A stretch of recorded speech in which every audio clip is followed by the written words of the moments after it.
That transition, I appreciate when you're sort of in a financial advisor and you decide to take that leap to run your own business. As you said, you're going to be wearing lots of different hats. You've got a lot more responsibility on you. It is quite a daunting step.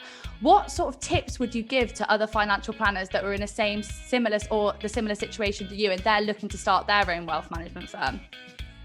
Yeah, I think there's probably three things I would say on that really, Elena. So I think one is understand what the bigger picture is. So understand why you're doing it, what's the vision, know who you want to work with, why you want to work with them. I think the second thing and this is a really important thing, is I'd say surround yourself with good people. And I don't necessarily mean go and get loads of staff straight away if you can't afford it, but go and ask people who've done it. Try and find other people in a similar situation that you can go along the journey with. Have a team of people who you can speak honestly with, because, it's not all sunshine and roses. Sometimes there are challenging times, and sometimes, it can be a little bit of a lonely place running a business. And I think also having a mentor. So that wider team is really important, I think.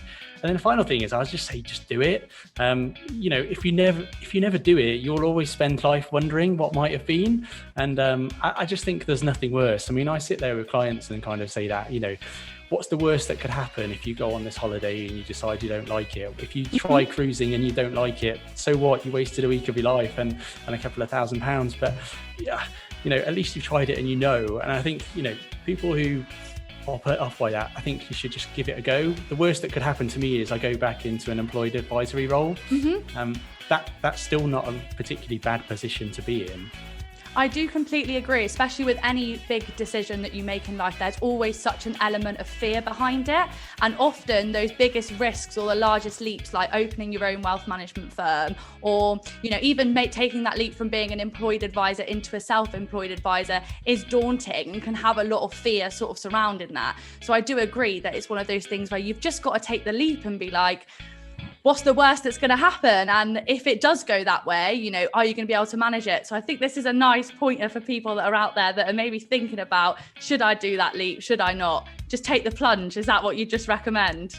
Yeah, absolutely. I mean, if I look at my situation, so, it goes back to that idea of just do it. And, there's never going to be a perfect time. Last year, we had a global pandemic. I was basically working from my back bedroom, launching the business from my back bedroom with an office that I was paying for, which was totally vacant. My wife was heavily pregnant. My parents were living with me because they were in between downsizing houses. So there's never going to be a right time, but I'm still here today.